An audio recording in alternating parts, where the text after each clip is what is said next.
Olá pessoal, boa noite. Boa noite. Por favor, só me sinalizem aqui, escrevam nos comentários se por acaso vocês estão me ouvindo bem, se o áudio tá bom.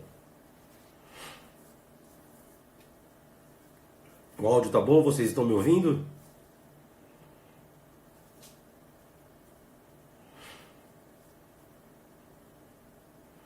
Ótimo, o Gustavo respondeu aqui que sim, o Renato também, que bom. Então pessoal, a gente vai dar início à 14ª edição do WebESA. Esse WebESA decorrente aí do nosso isolamento social. Nós estamos aí, desde o primeiro dia de suspensão dos nossos cursos presenciais, nós estamos fazendo uma maratona, uma verdadeira maratona de lives, sempre com nomes de envergadura nacional e estadual. E hoje, como não poderia ser diferente, a gente vai conversar com uma das referências do direito do trabalho e direito processual do trabalho no Brasil, o professor Leone Pereira, que inclusive eu já vi que já entrou aqui e eu vou chamar ele para nossa, eu vou convidar ele para nossa live.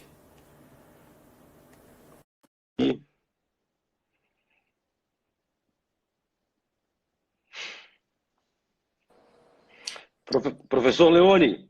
Olá, boa noite, tudo bem? Primeiro, agradeço a oportunidade, é uma imensa honra e satisfação poder participar. Professor e amigo Marcos Vinícius Borges, realmente parabenizo por essa iniciativa. Eu acho que a gente poder, e dar trabalho, né, organizar esse evento aí para poder levar conhecimento às pessoas, então isso realmente tem que ser falado, tem que ser elogiado, então parabéns. Espero que essa nossa live seja produtiva para que a gente consiga levar aí conhecimento às pessoas, especialmente na área trabalhista, né? Que a gente está com uma piada pronta agora. Toda noite, antes de dormir, veja se saiu uma medida provisória ou uma lei nova para estudar de madrugada, né? Professor Leone, mais uma vez, muito obrigado.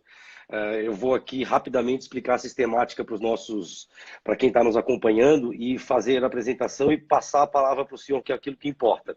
Só para aqueles que já acompanham o WebES, o que a gente faz? Nós temos a limitação de 60 minutos, então eu vou passar a palavra em instantes para o professor Leone, ele vai fazer uma apresentação na casa dos 40 minutos mais ou menos, e enquanto ele vai falando, eu vou desabilitar os comentários, tá? Até para o pessoal poder enxergar, olhar, visualizar melhor o professor Leone. Vocês podem mandar perguntas ali pelo pontinho de interrogação que tem ali embaixo, que eu recebo essas perguntas. E ao mesmo tempo, quando faltar mais ou menos uns 10 minutos para o professor Leone terminar, eu volto com os comentários. Então eu vou compilar todas as perguntas que vêm tanto na caixa de interrogação de perguntas, quanto nos comentários, e depois eu mesmo faço as perguntas para o professor Leone, tá? O professor Leone vai falar hoje sobre advocacia trabalhista em tempo de pandemia.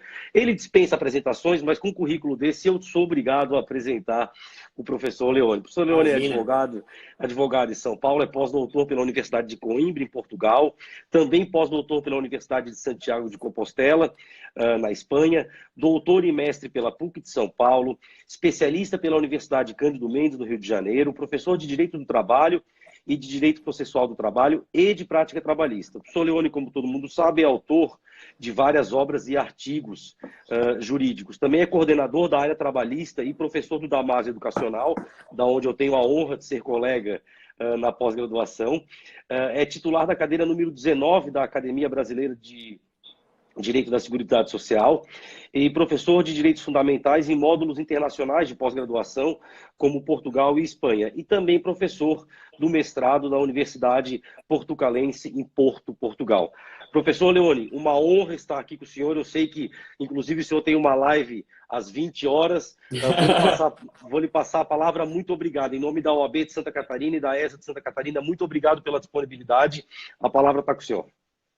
Olha, professor Marcos Vinícius, obrigado pelo convite mais uma vez, pela oportunidade. Parabéns mais uma vez pelo trabalho, pela iniciativa. É uma honra poder falar para a OAB, para a ESA aí, pessoal de Santa Catarina que sempre me recebeu muito bem, todas as vezes que eu fui até o estado. Então, realmente, eu tenho um carinho muito grande por todos de Santa Catarina. E fé inabalável que a gente vai conseguir superar tudo isso. Então, eu acho que o que eu quero fazer para a gente deixar a exposição didática, para a gente consiga compreender, realmente há muita dúvida sobre tudo que aconteceu esse ano envolvendo a pandemia do coronavírus, do Covid-19. Quer dizer, essa piada pronta de que todo dia está saindo medida provisória, na verdade a gente precisa compreender até o raciocínio jurídico e tentar trazer um panorama da onde tudo isso vai desaguar, vamos dizer assim.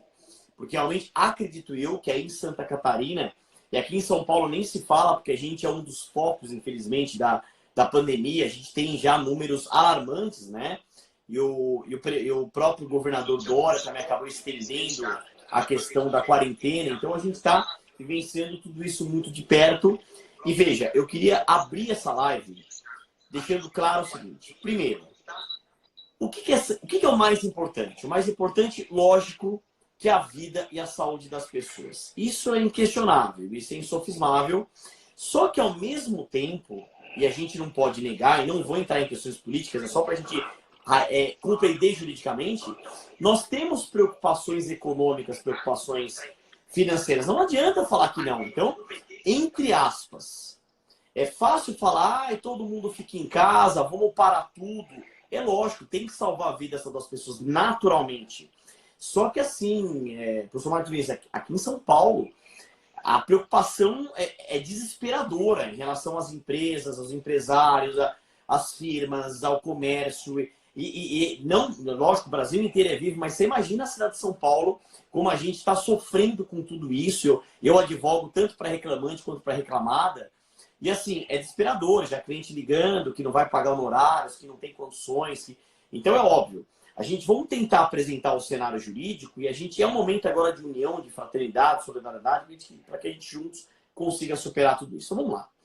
A primeira lei que saiu, agora veja, desde 2017, a área trabalhista ela vem sendo muito polêmica, porque todas as reformas, só para vocês terem uma ideia, nós já temos mais de 30 ações no Supremo Tribunal Federal, questionando a reforma trabalhista, a Lei 13.467 de 2017. Muito bem. Só que agora, então, com a pandemia do coronavírus, não dá para fazer piada nesse momento, mas o que vem se falando é que o coronavírus resgatou a advocacia trabalhista e a justiça do trabalho, porque assim, o que isso vai desaguar de ações de ambos os lados é negável.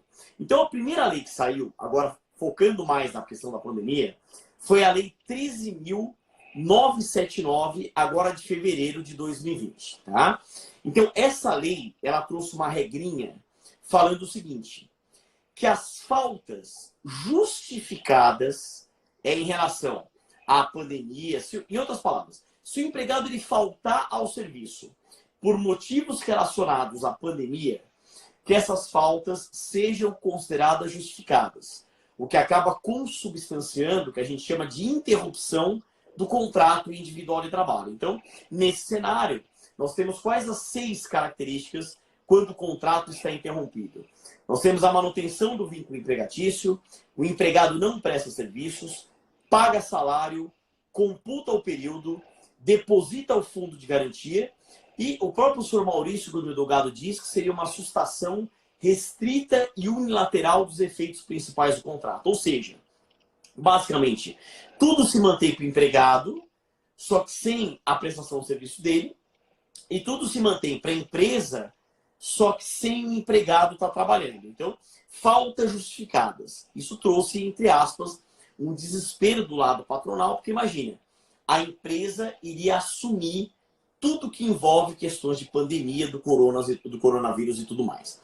Então, isso se justifica na área trabalhista por um grande princípio que nós temos, que a gente trouxe da Espanha, embora a gente alterou um pouco o conceito, que é o princípio da alteridade, que está lá no artigo 2º caput da CLT. Ou seja, é o empregador que assume os riscos de sua atividade econômica. Em outras palavras, se deu lucro ou se deu prejuízo, problema do empregador. Até pela função social da empresa, responsabilidade social da empresa e por aí vai. Muito bem. O governo, naturalmente, do lado de pressão e etc., ele acabou soltando medidas provisórias para que a gente pudesse, de certa forma, ter razoabilidade, proporcionalidade, ponderação de interesse e bom senso. E é lógico, todas essas medidas, elas são polêmicas. E aí, para a gente não perder o raciocínio, a gente tem que pensar nos números das medidas provisórias. Então, as medidas provisórias, elas vêm com vários números e a gente precisa compreender a sequência delas. Então, a primeira medida provisória que nós temos, eu acabei até, mas eu lembro de cabeça, foi a medida provisória 927. Essa medida provisória 927 foi ela que trouxe, em tese, as primeiras medidas trabalhistas emergenciais. E detalhe, o próprio artigo 3º dessa medida provisória diz que o rol ele é meramente exemplificativo, mas trazendo possibilidades para que o empresário ele pudesse preservar o emprego e preservar a renda. Então, basicamente, professor Marcos disse assim, essas medidas provisórias, as leis, elas visam naturalmente a preservação do emprego e a preservação da renda.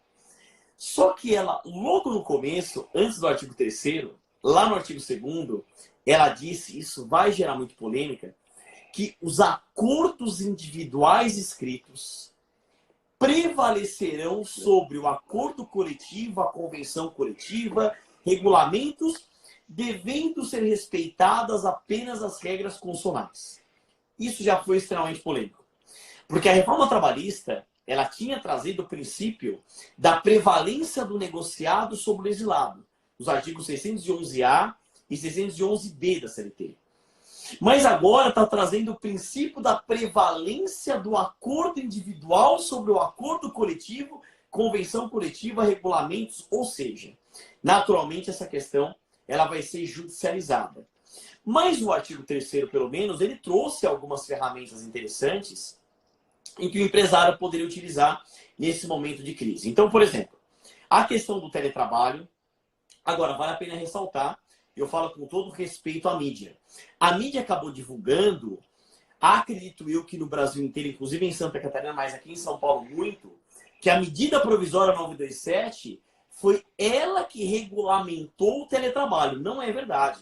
O teletrabalho ele já tinha previsão desde 2011 no artigo 6º da CLT, e a reforma trabalhista trouxe os artigos 75A a 75E na CLT, como o artigo 62, inciso 3 também na CLT. Então já havia uma regulamentação diante da reforma trabalhista e a medida provisória 927, ela realmente disciplinou o teletrabalho, mas nesse momento de crise de pandemia. Tá bom. O que ela trouxe de diferente e é o que vem gerando muita polêmica? Professor, inclusive, quando eu falo aqui em São Paulo, é só um exemplo, tá? Mas isso está afetando o Brasil inteiro. Antes, pós-reforma, mas antes da medida provisória, a alteração do sistema de presencial para teletrabalho exigia um mútuo acordo, exigia a concordância do empregado e tinha que ter um registro em aditivo contratual. Então, na advocacia, o que a gente vem orientando? Veja, é natural que o teletrabalho ele vem ganhando muito corpo ao longo dos anos, naturalmente. Então, é uma realidade. Só que a lei, a CLT, previa a anuência do empregado.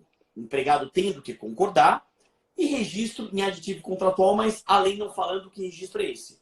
Na advocacia, o que eu vim orientando as empresas? Olha, anota na carteira e faz um documento escrito com uma cópia para cada um. Ok, isso serve como segurança jurídica para que se essa questão chegue, por exemplo, ao Poder Judiciário. Muito bem. Mas é claro que agora, em período de pandemia, não daria tempo para ser dessa forma. Então, o que a medida provisória 927 ela fez? Ela trouxe a possibilidade da alteração do sistema presencial para o teletrabalho de maneira unilateral. Independentemente de acordo individual, acordo coletivo, convenção coletiva, a própria empresa determinou. Nossa, aqui em São Paulo aconteceu muito, mas do dia para a noite as pessoas foram para o teletrabalho. Poucas empresas conseguiram organizar, conseguiram deixar tudo isso bem alinhavado em termos de RH. A única coisa que me fala é o seguinte, tem que comunicar da alteração com um prazo de 48 horas. Então, esse é um prazo que a gente verifica muito na medida provisória 927. Quer dizer, pode alterar de maneira unilateral, mas desde que haja essa comunicação no prazo de 48 horas independentemente de registro em aditivo contratual. Até porque, em tese, não daria tempo e não é momento para isso. O que se pergunta muito, professor, aqui em São Paulo e do que eu estou recebendo do Brasil inteiro? É lógico que quem trabalhava, quem saía para trabalhar e tudo mais, recebia vale transporte, vale alimentação, vale refeição. A partir do momento que o empregado deixa de trabalhar de maneira presencial e passa a exercer o teletrabalho, a empresa ela é obrigada a manter vale transporte, vale alimentação, vale refeição? Esse é um tema extremamente polêmico. Por quê? O vale transporte é mais fácil. A gente está vivenciando isso na advocacia. Por quê? Porque a lei do vale transporte, a lei 7418 de 85, ela traz como requisito, como condício sine qua non, utilizar o transporte público coletivo. Então, se não está usando mais o transporte público coletivo, ok, a gente acaba tirando o vale transporte, é um pouco mais fácil. Agora, e o vale refeição e o vale alimentação? Nós já temos duas grandes correntes já, nesses grupos que eu faço parte, de estudiosos, juristas, etc. Uma primeira corrente falando, olha, a empresa é obrigada a manter, porque é uma condição, é um benefício, e pela condição mais benéfica ou cláusula mais vantajosa, a empresa é obrigada a manter e suportar. Só que tem uma outra corrente que fala que não. Porque a reforma trabalhista e a MP 927 trazem de maneira clara, e essa é uma dúvida também clara, os direitos e os deveres deverão ser alinhavados em contrato escrito quando eu falo em teletrabalho. Então, todas as questões envolvendo se a empresa é obrigada ou não a fornecer o computador, fornecer o celular, fornecer o iPad, pagar a internet, isso em tese tem que estar entabulado num contrato escrito. E vamos pensar como advogados. Eu, como advogado da empresa, é natural que eu vou lutar para fazer um contrato mais enxuto possível. E se eu sou advogado do trabalhador, eu ia entabular para fazer o contrato mais detalhado possível. Porque qualquer desrespeito a essa cláusula, eu conseguiria judicializar. Então, vamos pensar juntos. Se eu não tenho um contrato escrito, trazendo essa obrigatoriedade por parte da empresa de manter alimentação, internet, questões de ergonomia, a empresa é obrigada a arcar com tudo isso? Entende que você tem as duas posições? A medida provisória em nenhum momento trouxe assim, é obrigação do empregador arcar. Muito pelo contrário. Ela, inclusive, inovou algo que a gente não tinha, trazendo até a possibilidade de comodato, que é empréstimo de bem infungível. Então, a empresa pode emprestar para o empregado, para o funcionário, e depois ter de volta. Só que é óbvio que a reforma trabalhista, a medida provisória 927, ela não ia esquecer do seguinte, que os teletrabalhadores, eles são empregados excluídos do controle da jornada. E sendo empregados excluídos do controle da jornada, eles não têm direito a horas extras, à proteção do trabalho noturno, aos intervalos interjornadas, aos intervalos intrajornadas, não têm direito. Então, veja, muita gente está trabalhando em teletrabalho e eu não sei se aconteceu com você, aconteceu comigo. Talvez a gente está trabalhando agora até mais do que a gente estava trabalhando. Depois que a gente organizou e criou a rotina, eu não sei mais o que é horário, o que é dia, o que é noite. E eu fico aqui no meu escritório, às vezes com tudo fechado, eu perco noção se é dia, se é noite, se está sol, se... A gente está trabalhando muito. Só que vai ter direito a hora extra, a intervalos? Pela CLT não, e pela medida provisória 927 também não. Outro ponto que a gente está usando bastante, que é interessante, aí pensando do lado do empresário. A medida provisória trouxe a 927 possibilidade de antecipação de férias individuais e negociar férias coletivas e antecipar e aproveitar feriados. O Sr. Martins, a gente está usando muito aqui em São Paulo a questão das férias. A gente está usando bastante isso. Por quê? Num primeiro momento, qual foi a saída na advocacia? Férias. Só que é lógico, quem já tinha férias vencidas, fácil conceder férias. Mas e quem não tinha? A medida provisória trouxe a possibilidade de antecipar férias individuais, mesmo quem não tinha período aquisitivo completo e mais. Isso é uma inovação completa. Negociar férias futuras. Nossa, não tem precedente. No direito do trabalho brasileiro, você negociar férias futuras. Então, algumas empresas estão negociando férias futuras, poucas, mas vêm utilizando bastante antecipação das férias individuais, mesmo que ainda não tenha completo o período aquisitivo. Só que aí vem um detalhe importante pensando na advocacia. E a questão do pagamento? O que a CLT trazia? Que o pagamento tinha que ser feito até 2 dias antes do gozo. Agora não. Agora, a remuneração você pode pagar até o 5º dia útil do mês subsequente, e o terço constitucional, aquele 1/3 a mais, você pode pagar até a 2ª parcela do 13º, que é a gratificação natalina, que é até o dia 20 de dezembro. Quer dizer, é uma possibilidade de você diferir, de você postergar o pagamento das férias. Estou te falando que isso vem sendo bastante utilizado aqui em São Paulo. Só que é importante a live nesse momento, porque consegue visualizar que esse período está acabando? Normalmente antecipou 15 dias. Então, a gente vai enfrentar agora um outro problema, que é o fato dos empregados terem gozado a antecipação das férias. E aí eu já vou chegar lá. O que as empresas vão fazer? Suspender contrato? Reduzir jornada? Reduzir salário? Então, só para você entender o raciocínio das medidas provisórias. Tá bem? Outro ponto que a gente está utilizando bastante. Banco de horas. Todo mundo conhece, sabe o que é a questão de banco de horas, mas a gente fazia muito banco de horas positivo. Quer dizer, a gente fazia hora extra, compensava no outro dia, não pagava adicional, porque a hora seria compensada no outro dia. Agora a gente está usando banco de horas negativo. E o que é isso? Não está trabalhando nesse período, ou está trabalhando menos, tá? Mas aí quando voltar já sabe o que espera. Quando voltar, vai ter que fazer, mas a medida provisória trouxe limites, até mais 2 horas extras por dia, e vai ter um período aí de poder compensar isso por 18 meses. Então, até 18 meses vai poder trabalhar e fazer essas 2 horas a mais. Então, a gente está usando bastante. Alguns RH estão contabilizando isso, no sentido, ó, tá ficando todo esse período em casa, não está trabalhando, banco de horas negativo.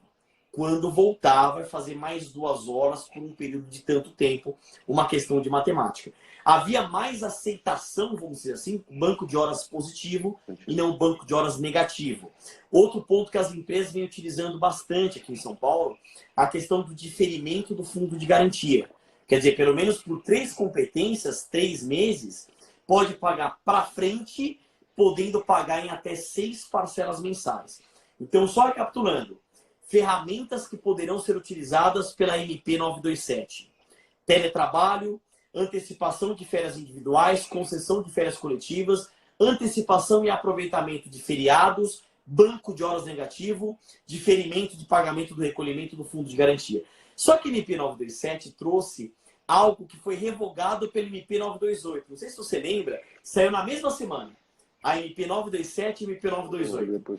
A possibilidade da suspensão do contrato simplesmente por suspender. Por até 4 meses, a empresa não pagava nada e o empregado não tinha acesso ao seguro-desemprego. É óbvio que isso ia trazer, isso ia ser judicializado, e aí o governo se atentou e acabou soltando a medida provisória 928. E houve a revogação expressa do artigo da MP 927, que trazia a suspensão do contrato de maneira genérica. Tudo também com base no Decreto Legislativo 6, que entendeu o estado de calamidade pública. Tudo bem. Aí saiu, na sequência, a MP 93B. Então, para a gente não perder os números. Então, saiu a MP 927, depois a 928 e aí a MP 936. Essa que é a polêmica, que foi, inclusive, objeto da decisão do STF de ontem, do ministro Ricardo Lewandowski. Então, olha só, e aqui tem que explicar direito, porque realmente essa parte você demora para entender. Qual que era, entre aspas, o sonho é difícil falar nesse momento, mas a vontade do empresário? Reduzir jornada e reduzir salário. E suspender o contrato. Esses temas não são tão simples. Reduzir jornada, a gente não pode esquecer o artigo 7, inciso 13 da Constituição Federal. E o dispositivo fala até assim, você até de cabeça. Ela fala em duração do trabalho normal, não superior a 8 horas diárias e 44 semanais, vírgula, sendo facultada a compensação de horário ou a redução da jornada, mediante acordo ou convenção coletiva de trabalho. Como a palavra coletiva está do lado de convenção e a palavra acordo está solta, em hermenêutico exegese, qual é a interpretação que a gente extrai? que cabe acordo individual e cabe acordo coletivo. Então, ok. Para reduzir jornada, mais fácil. É possível por acordo individual. Só que muita gente fez essa pergunta. Ah, Leandro, então é fácil. Se eu estou reduzindo a jornada, proporcionalmente eu posso reduzir o salário. Não é tão fácil assim. Porque a redução do salário está lá no inciso 6 do artigo 7º da Constituição, que traz o princípio da irredutibilidade salarial. E a Constituição, professor Marcos Vinícius, ela é clara. Ela fala que o salário é irredutível, vírgula, salvo negociação coletiva, convenção coletiva ou acordo coletivo passando pelo sindicato. Veja, eu não estou discutindo se a regra é justa ou se a regra é injusta. Eu não estou discutindo se está certo ou está errado. Mas ou nós temos uma Constituição ou nós não temos uma Constituição. É lógico. Nós temos várias teorias de hermenêutica constitucional, de interpretação constitucional. Tudo bem. Mas o artigo 7º, inciso 6, ele é claro. E a gente não pode esquecer, toda regra de exceção comporta interpretação restritiva e não ampliativa. Essa é uma regra básica de teoria geral do direito. Tudo bem. Eu já sabia que esse é o problema. O que a medida provisória 936 trouxe? Olha, não, medida provisória, estou autorizando reduzir o salário em 3 faixas. 25%, 50% e 70%. E aí o governo entra com a outra parte, com a questão do seguro-desemprego. Então vamos dar um exemplo didático. Vamos imaginar uma redução de 50% do salário para quem tem salário de R$2.000. Ok.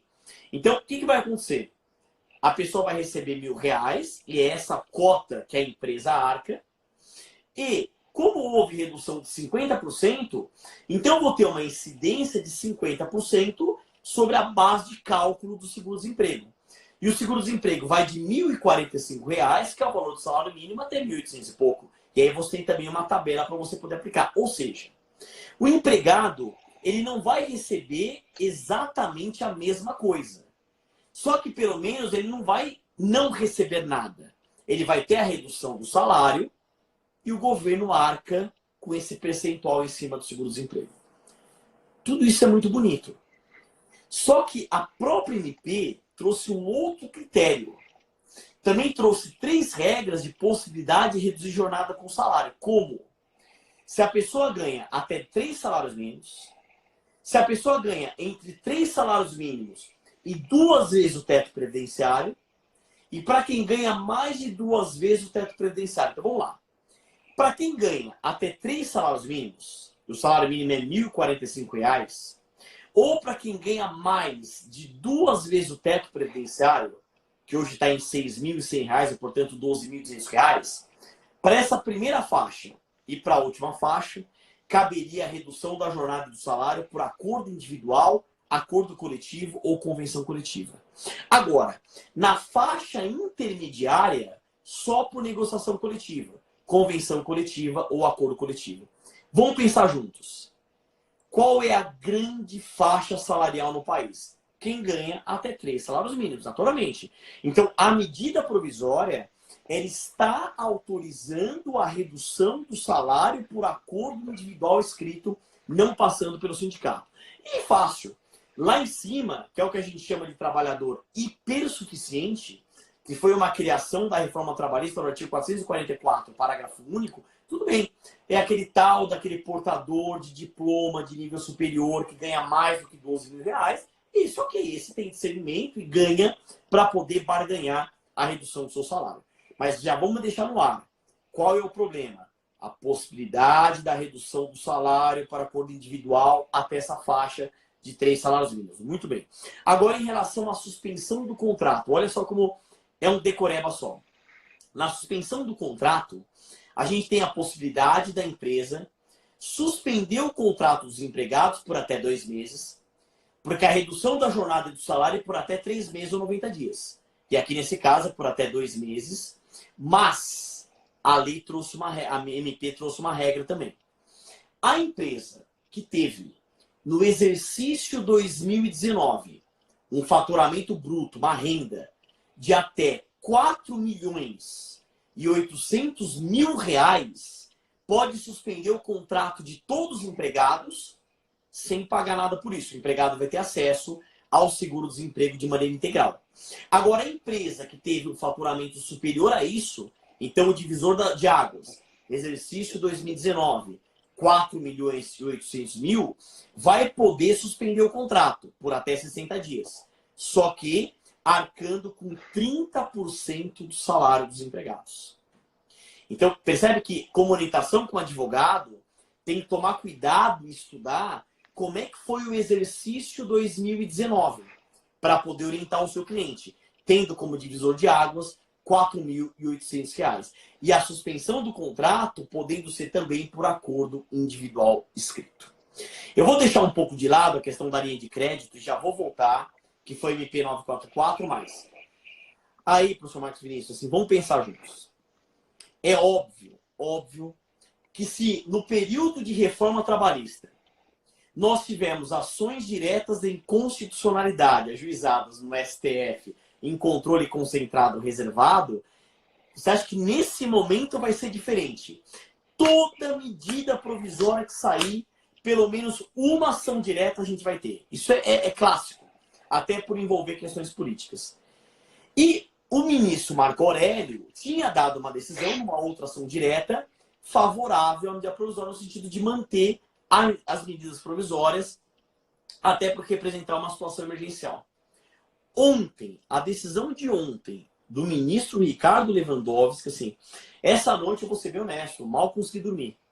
Porque a gente está pensando em como resolver o que aconteceu de ontem para hoje. Por isso que essa live foi um dia muito especial, porque a gente está discutindo algo que aconteceu ontem. E aí eu questiono, para quem está acompanhando a nossa live, é possível o Supremo Tribunal Federal, no julgamento de uma ação direta de inconstitucionalidade, mesmo que seja uma interpretação conforme do grande Gomes Canutilho, né? Até eu fiz pós-doutorado lá em Coimbra, que é um dos maiores homens do mundo em direito constitucional, mas é possível, em interpretação conforme, a gente ter uma decisão criando uma regra jurídica? Deixa eu explicar.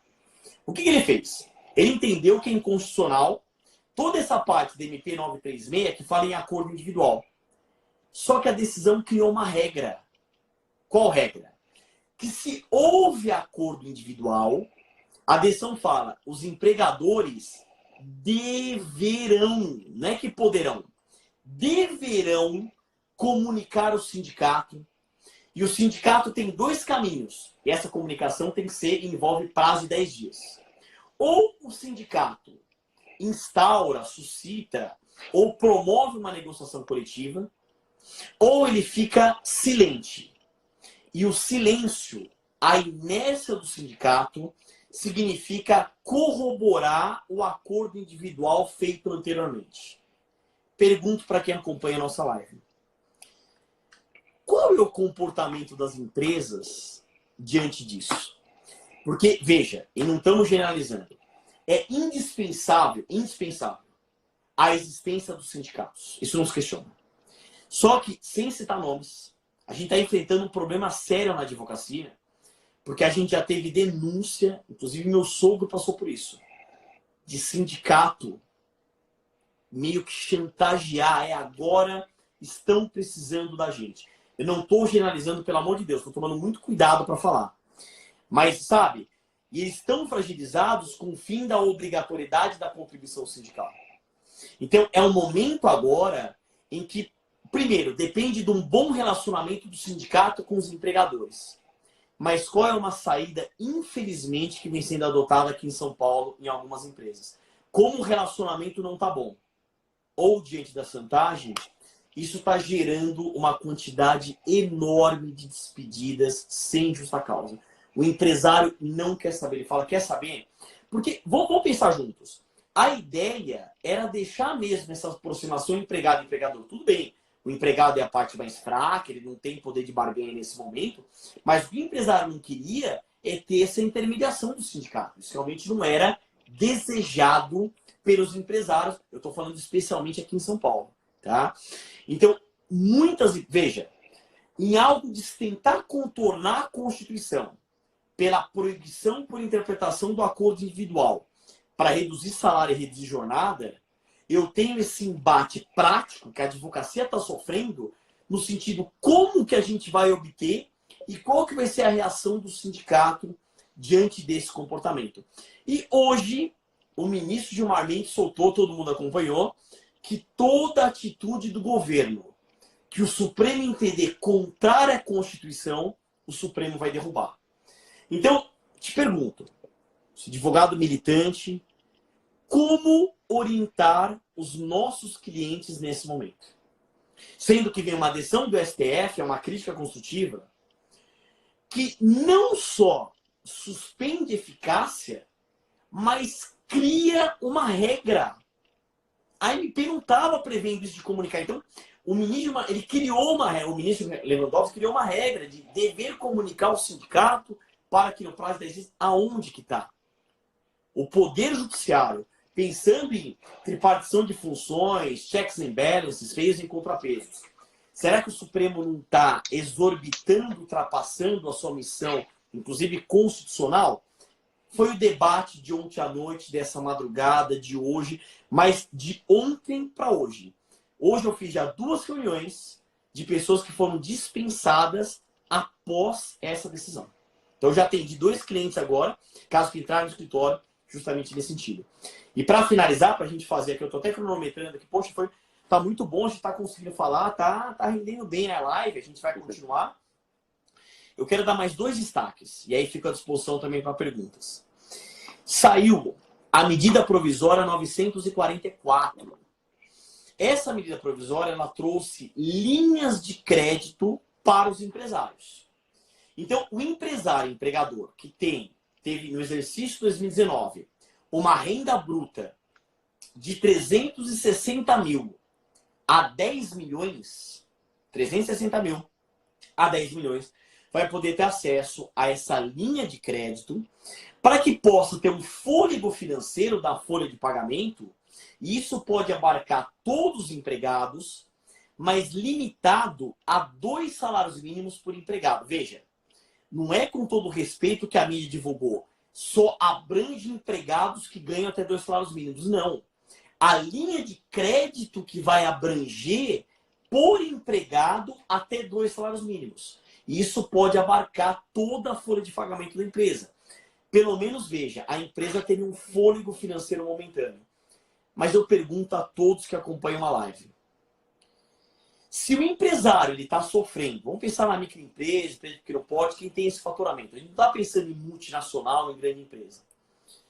Não adianta.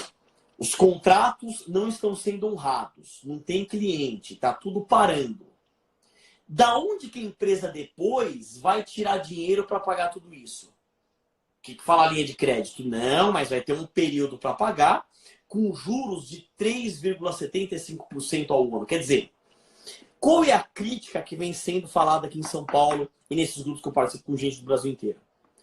Primeiro, essas instituições financeiras, elas estão efetivamente contribuindo para esse momento de pandemia ou elas vão continuar lucrando mesmo em período de pandemia? Não estou falando nem que sim, que não. Estou trazendo que é um debate, é uma discussão que vem sendo travada.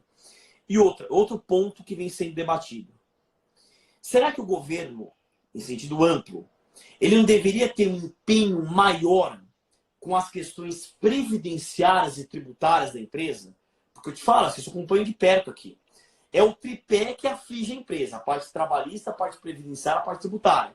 A gente tem um esforço muito grande, está tendo, na área trabalhista. Mas a área previdenciária e tributária, efetivamente, o que os empresários esperavam? Talvez o maior empenho do governo. Quando eu falo governo, do âmbito federal, âmbito estadual, âmbito municipal, em todos os âmbitos. Sr. Marcos Vinícius, aqui em São Paulo, pensando na advocacia mesmo, assim, o que a gente já teve? Ou empresa que fechou, ou empresa que está pensando em fechar, ou dispensa. Eu não estou aqui trazendo terrorismo, de forma nenhuma. Mas uma coisa é a gente pensar em questões acadêmicas, numa sala com ar-condicionado. Outra situação é a gente pensar na aplicação prática de tudo isso. Então, o grande desafio nosso é como poder ponderar todos esses valores. E mais, nessa linha, o que saiu hoje? Hoje saiu o aplicativo do Corona Voucher, né? Que é aquele auxílio emergencial de até R$600, podendo chegar a R$ 1.200 para o trabalhador autônomo, para o trabalhador informal, com regras interessantes. Por exemplo, a mãe, chefe de família, pode ter até 2 cotas. Eu tenho que analisar ou individualmente ou contexto familiar. Individualmente, quem ganha até meio salário mínimo, ou no contexto familiar, quem ganha até 3 salários mínimos, tem direito ao Corona Voucher. E o governo hoje, quem está acompanhando o noticiário, está o dia inteiro, inclusive o presidente da Caixa Econômica Federal hoje ficou o dia inteiro falando dos detalhes do aplicativo, do site, do telefone que vai ser disponibilizado, da autodeclaração, do cadastro.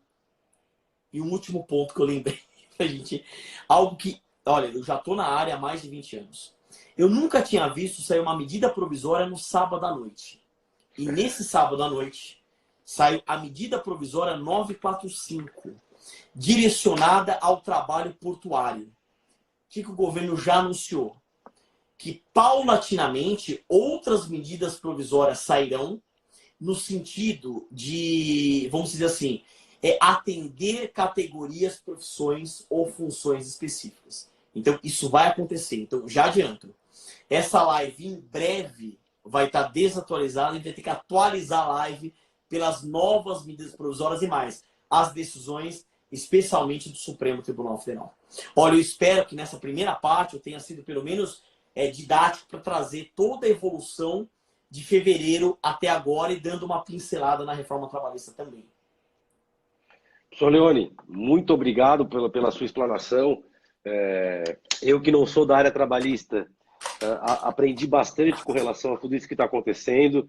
A sua didática lhe antecede, e isso, os mais de 500 participantes dessa live simultaneamente são a prova disso. Obrigado. Nós temos aqui mais 15 minutos para explorar o professor Leone, e eu separei algumas perguntas. É claro que a gente não vai, infelizmente, pessoal, responder a todas, mas algumas aqui que eu achei até bastante interessante. Professora, a Priscila está perguntando o seguinte: diante da liminar do STF, da decisão do ministro Ricardo, se o sindicato não aceitar o acordo individual já realizado, o que acontece com o acordo? Olha, essa é uma pergunta excelente e talvez a minha resposta frustrante, né? Porque a decisão, o que ela diz? Vamos tentar interpretar juntos. Então, se a gente já teve um acordo individual, o empregador é obrigado a comunicar ao sindicato e tem um prazo de 10 dias. Para quê? Os 2 comportamentos previstos na decisão. Primeiro, provocar a negociação coletiva. E segundo, ficar silente. E ficando silente, ele concorda com o acordo individual.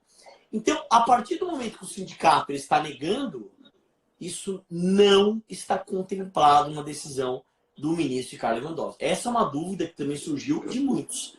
Agora, não tem como eu dar uma resposta pronta, como é que fica?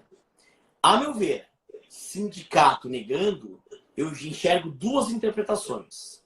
Primeira, a gente voltar a defender ou tentar defender a medida provisória 936, que trouxe a possibilidade do acordo individual, disciplinando tudo isso, então ela é válida.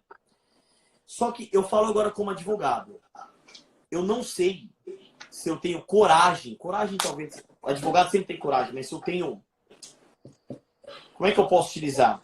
Confiança, talvez a palavra correta, de orientar o meu cliente a continuar fazendo acordo individual, sendo que já há pelo menos um indício do STF de considerar que tem que passar pelo sindicato. E se o sindicato negar o acordo individual, nessa linha interpretativa, volta a manifestação de vontade do sindicato. Teria que passar pelo sindicato. Então, se o sindicato negar, o acordo individual não é válido, aquilo é ilícito e pode ser questionado no Poder Judiciário Trabalhista.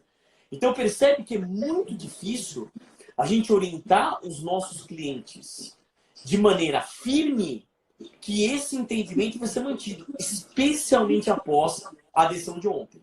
Então, assim, o acordo individual, a meu ver, nesse momento, ele está ou prejudicado ou, no mínimo, fragilizado. Porque por essa negativa, a gente pode concluir que efetivamente o que vale é a Constituição. E a Constituição exige passar pelo sindicato. Então, portanto, esse ponto da MP é inconstitucional por interpretação conforme a Constituição. Professor, aproveitando que a gente está falando de sindicato, Tem a pergunta da Silvana que eu coloquei na tela aí. O sindicato pode concordar, agora partindo da premissa que ele vai concordar, sem fazer a assembleia com trabalhadores?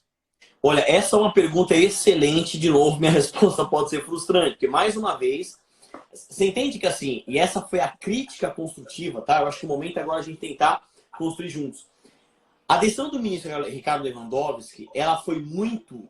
Veja, ela até trouxe uma argumentação, mas na hora da conclusão, ela foi muito superficial e pouco detalhista diante de todos os reflexos que isso pode gerar.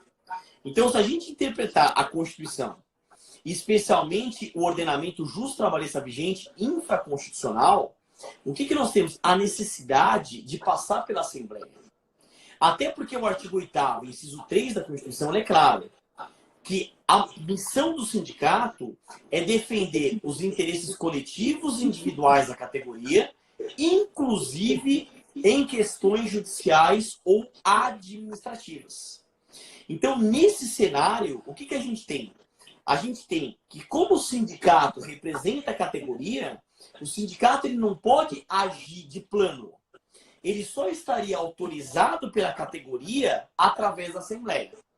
Então, se houver algum óbice de realização da Assembleia, e esse é o momento para que isso aconteça, porque o contato físico entre as pessoas está sendo obstaculizado naturalmente, então eu poderia até pensar numa atuação sem passar pela Assembleia. Mas como de outra sorte, os encontros virtuais estão sendo implementados, por que não se tentar uma Assembleia virtual como um ato que consubstancia a autorização da categoria para que o sindicato possa atuar em nome? Não sei se estou sendo claro na explicação, mas é um debate que se travou hoje. Quer dizer, essa pergunta é excelente. Quer dizer, tem que passar por Assembleia?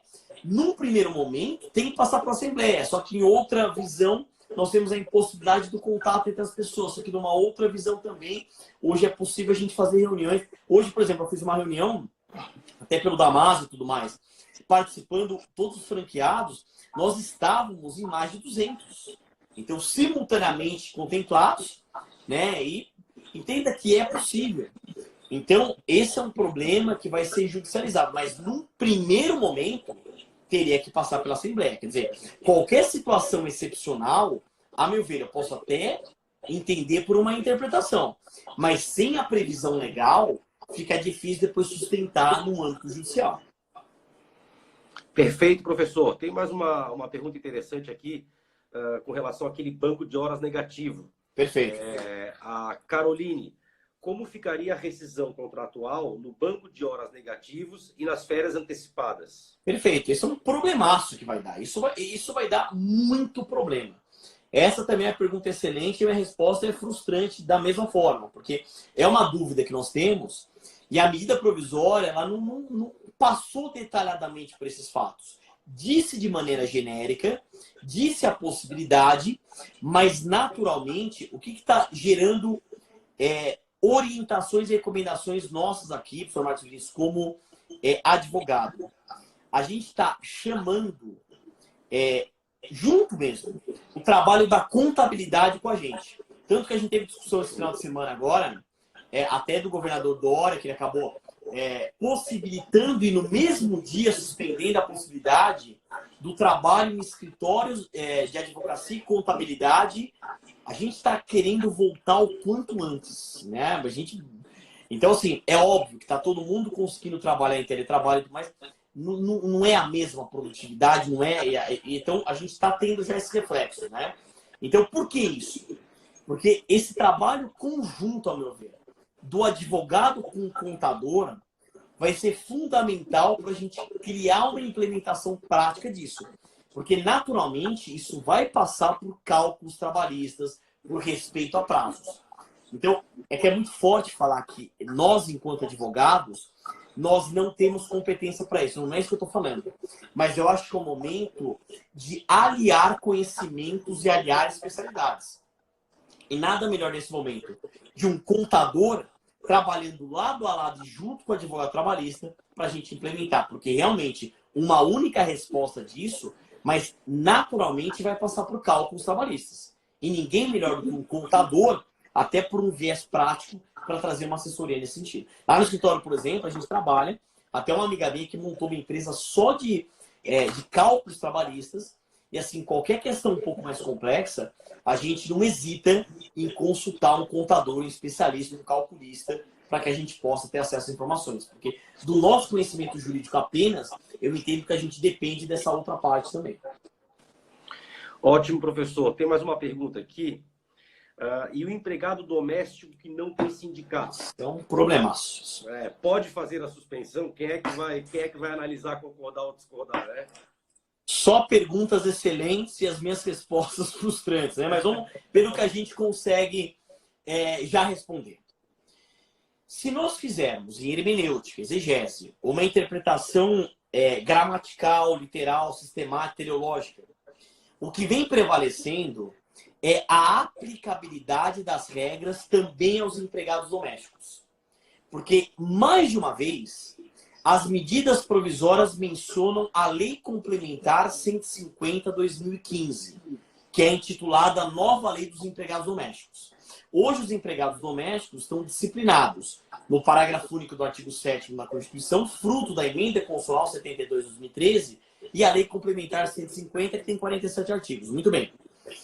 Só que, veja, não é possível doméstico ter sindicato, mas não é todo doméstico que tem o sindicato.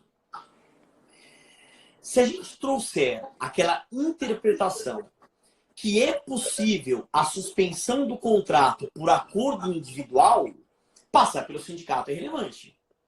Mas diante da decisão de ontem, que foi na linha de exigir a participação do sindicato, e se essas medidas provisórias são aplicáveis aos empregados domésticos, qual é a conclusão lógica, qual é a ilação? Que para suspender o contrato do empregado doméstico, eu também precisaria passar pelo sindicato. Ah, mas o doméstico, nesse caso, não tem sindicato. Lembrando do que diz a Constituição.